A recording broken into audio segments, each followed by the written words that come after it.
Baik, selamat siang. Kali ini kita bertemu lagi, tetapi dalam kelas ilmu penyakit parasitik, dan ini akan membahas tentang kontrol dari parasit. Dan lebih khususnya, kali ini kita akan membahas tentang antihelmintik atau obat cacing, lebih umumnya. Obat cacing itu apakah obat untuk mengobati cacing atau mengobati dari kecacingan? Ya, baik. Nah, antiparasit itu sebagaimana kita ketahui, parasit itu kita ada beberapa golongan, yaitu ada cacing, ada arthropoda, ada juga protozoa. Sehingga antiparasit sendiri kalau kita mengikuti dari parasit itu sendiri, maka akan ada antiprotozoa untuk mengobati atau membunuh protozoa. Kemudian ada antihelmintik untuk membunuh cacing, dan ada insektisida untuk serangga dan akarisida untuk caplak dan tungau. Ya, terutama untuk caplak sebetulnya, akarisida. Nah, insektisida dan akarisida ini bekerja pada sel-sel arthropoda. Nah, antiparasit itu adalah senyawa yang bersifat racun tapi selektif. Racun tapi lebih bersifat racun kepada parasit itu daripada kepada inangnya. Sehingga kalau kita minum obat cacing, yang mati cacingnya, kita enggak. Ya. Jadi dia selektif. Nah, bisa juga dia bersifat tidak racun kepada inang, ya, tapi sangat bersifat racun kepada parasit. Atau beberapa yang margin safety-nya sempit, dia kalau dosisnya meleset sedikit, ini akan toksik kepada inangnya karena dia selektifnya kurang selektif, ya, kurang spesifik kepada sel parasit. Nah, golongan antelmintika ini secara konvensional, ya, ada golongan piperazin, benzimidazol, imidazothiazol, tetrahydropyrimidin, makrosiklik lakton, dan isoquinolone. Nah, ini ada beberapa mode of action daripada antelmintik. Ya. Jadi ada senyawa heterosiklik, ya, ini golongan piperazin dan phenothiazin, ya, ini memblokade transmisi dopaminergik, ya, sebagai agonis inhibitory GABA reseptor. Kemudian ada benzimidazol, ini yang paling sering kita temui di pasaran adalah albendazol, ya, dan fenbendazol ataupun oxbendazol, tapi albendazol saya pikir lebih populer. Ini adalah menghambat polimerasi tubulus, mikrotubul. Nah, mikrotubulus itu di dalam sel gunanya untuk transportasi. Jadi kalau pembentukan mikrotubulus ini dihambat, maka transportasi di dalam sel akan terganggu. Kemudian ada golongan imidazothiazol dan tetrahydropyrimidin. Nah, ini ada banyak produknya, misal Pirantel, ya, Pirantel Pamuat. Kalau Anda di apotek, Anda bisa cari yang namanya Komban atau Levamisol. Ya, Levamisol banyak, ini biasa untuk ternak, ya, tapi tidak boleh untuk kuda. Nah, ini adalah agonis reseptor anti asetilkolin nikotinergik, ya. Ini agonis, ya. Kemudian makrosiklik lakton. Ini adalah modulator allosterik untuk glutamate gate chloride channel. Ini contohnya yang paling banyak di pasaran adalah ivermectin. Nah, kita bahas pertama adalah golongan piperazin, ya. Nah, ini ditemukan tahun 1950-an. Ini lumayan tua. Ini juga sudah jarang. Biasanya memang untuk obat, kalau piperazin itu dulu untuk obat-obat cacing perut, ya. Nah, ini ditemukan tahun 1950-an. Ini merupakan GABA mimetik. Ya, ini memblokade neuromuskular, ya, hyperpolarizing membran sel saraf, ya, yang kemudian ini mengarahkan kepada paralisis yang tidak bisa berkontraksi karena potensial aksinya itu terlalu tinggi, ya, untuk ini terlalu jauh, ya, sehingga gapnya jauh, sehingga untuk membuat stimulus kontraksi otot itu terlalu berat, sehingga dia sel-selnya ototnya ini paralisis. Nah, kalau sudah paralisis, maka cacing akan mudah karena dia Kalau di dalam usus dia harus berenang di dalam usus ya, di antara air dan makanan, maka kalau dia sudah lemas maka dia akan terbawa mengikut aliran feses atau bahkan tercerna di dalam oleh enzim-enzim saluran pencernaan. Nah, kemudian yang produk yang hingga saat ini masih dipakai juga adalah diethylcarbamazine. Ini adalah untuk pengobatan kecacingan oleh filaria ya, cacing filaria atau filariasis. Kemudian piperazine citrat, ini digunakan untuk cacing perut. Ini yang preparat yang sudah cukup tua. Kemudian golongan benzimidazole ini adalah golongan broad spectrum. Ya. Nah, thiabendazole ini yang pertama kan ditemukan tahun 1961. Ya. Ini bekerja pada beta tubulin, ya, sehingga beta tubulin ini diganggu ya protein ini pembentukan mikrotubulus, nah, sehingga dia mengganggu pembelahan sel maupun transportasi di dalam sel. Nah, contohnya adalah albendazole, ini untuk sapi dan domba, fenbendazole, kemudian oxbendazole.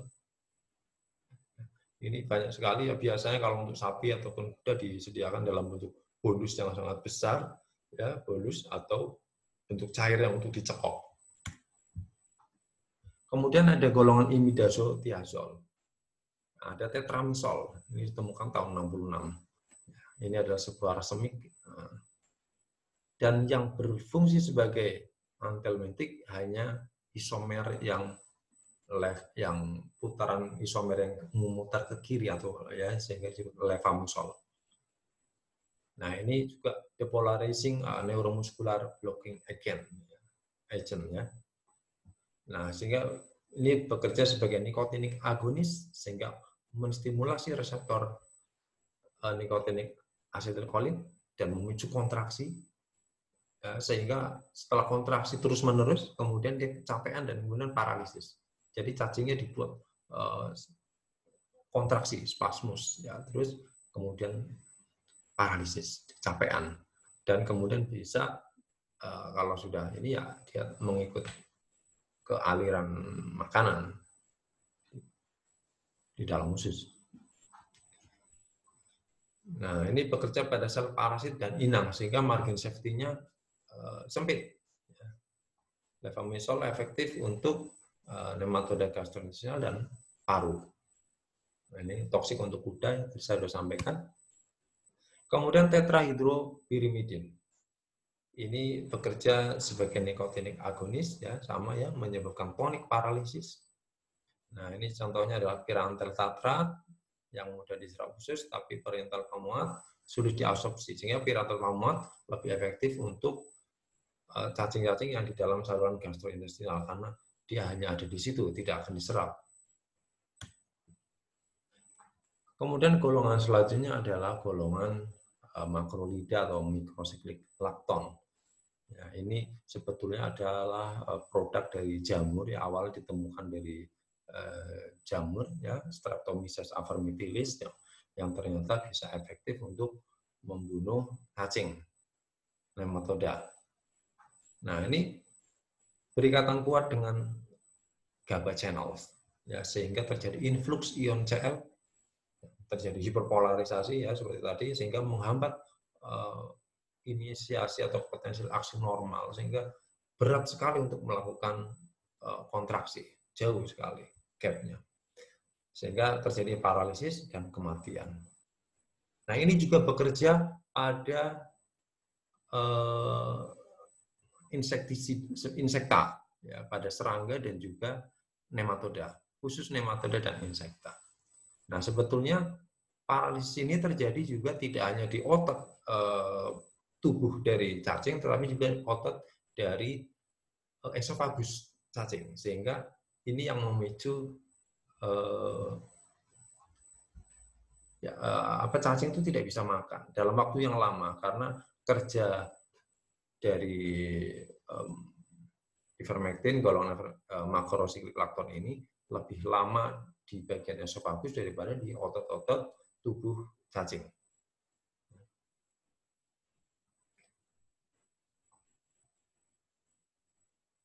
Nah, memang ini macrocyclic lacton tidak berfungsi, tidak efektif untuk membunuh trematoda maupun cestoda karena diduga Cestoda dan trematoda tidak memiliki reseptor GABA yang GABA channel ya. Nah, ini ada isoquinolone, contohnya praziquantel dan epsiprantel. Ini untuk cestoda.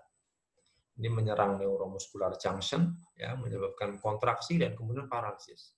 Dan juga ini merusak tegumen.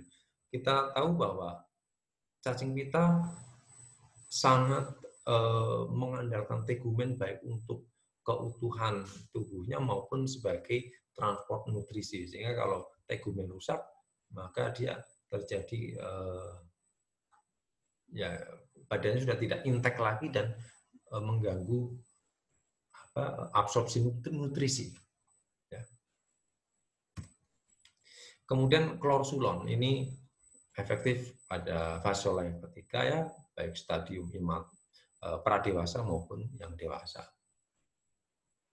Nah, ini kerjanya adalah menghambat glikolisis sehingga tidak bisa menghasilkan energi. Ya, vaseolanya lemes karena nggak ada energi yang bisa dipakai. Nah, ini tidak disarankan untuk sapi yang laktasi ya, karena belum ada data yang valid untuk withdrawal time sehingga mungkin masih ada residu di susu. Kemudian tidak boleh diberikan dalam 7 hari sebelum dipotong. Nah, kemudian di pasaran kita bisa menemukan kombinasi beberapa anthelmintik untuk menunjang efektivitasnya atau efikasinya sehingga lebih broad spektrum, spektrumnya lebih luas. Dan misalnya ivermectin dikombinasikan dengan klorsulon sehingga dia bisa membunuh ektoparasit, kemudian membunuh nematoda dan juga sekaligus membunuh vasiola. Kemudian ivermectin dengan praziquantel, ini untuk kuda. Kemudian ivermectin tambah plus pirantel pamuat, ya ini untuk heartgard, ya ini untuk anjing, ya karena untuk dirovilare imitis, ini untuk pencegahan dirovilare imitis. Kemudian ada ivermectin dan pirantel pamuat ditambahkan praziquantel. Ini untuk artinya ivermectin itu ditambahkan dalam dosis yang sangat kecil hanya untuk membunuh mikrofilaria. Pirantel ditambahkan dengan praziquantel, ya ini virbantel untuk anjing ya, atau drontal untuk kucing. Kemudian ada pirantel, praziquantel dan mebantel. Ini juga dengan merek drontal. Nah, anthelmintik yang ideal itu bagaimana?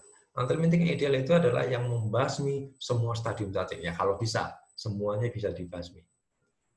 Kemudian berspektrum luas untuk berbagai spesies cacing. Ya. Kemudian juga tidak toksik untuk host, artinya aman untuk host. Kalau bisa, kalau memang ada toksik, ya margin safety-nya masih lebar. Artinya kalau ada kesalahan dosis sedikit, itu masih bisa ditoleransi dan masih aman untuk hostnya. Kemudian cepat dikeluarkan dari tubuh. Ini artinya untuk mengurangi residu pada susu, pada daging, ya terutama untuk hewan-hewan ternak, ini sangat penting withdrawal time yang pendek. Kemudian mudah diadministrasikan. Sediaannya, ini mudah diadministrasikan. Misalnya ada obat-obatan, misalnya untuk nematoda ya ada juga, misalnya selamectin yang tinggal ditetes di tengkuk. Ya, di tengkuk nanti dia bekerja. Atau mungkin beberapa obat cacing disediakan dalam bentuk pakan, ya seperti kalau sediaan untuk anjing misalnya dia ada pakan anjing yang sudah mengandung anthelmintik. Ini mudah sekali administrasi. Nah, pemilik anjing pun bisa di rumah mengasih. Ya. Tapi harus diwaspadai adalah penggunaan obat cacing yang terlalu sering bisa memicu adanya resistensi. Kemudian kalau bisa murah. Nah, ini yang paling disukai ya. Kalau bisa obat cacing murah, jangan mahal-mahal. Oke, ini beberapa sediaan artinya drug of choice untuk beberapa penyakit parasitis. Nah, bagaimana untuk meningkatkan efikasi dan efisiensi? Yang pertama adalah harus tepat dosis dan juga tepat sasaran dari cacingnya. Kalau dosisnya pas, kemudian memang ya infeksinya oleh nematoda, maka obatnya untuk obat nematoda. Kalau cestoda, jadi obati dengan obat Zestoda. Kemudian hindari rotasi dewormer yang terlalu sering. Nah, dalam menggunakan obat cacing, perhatikan juga selalu ya label produk ya yang ada di sediaan itu, baca baik-baik.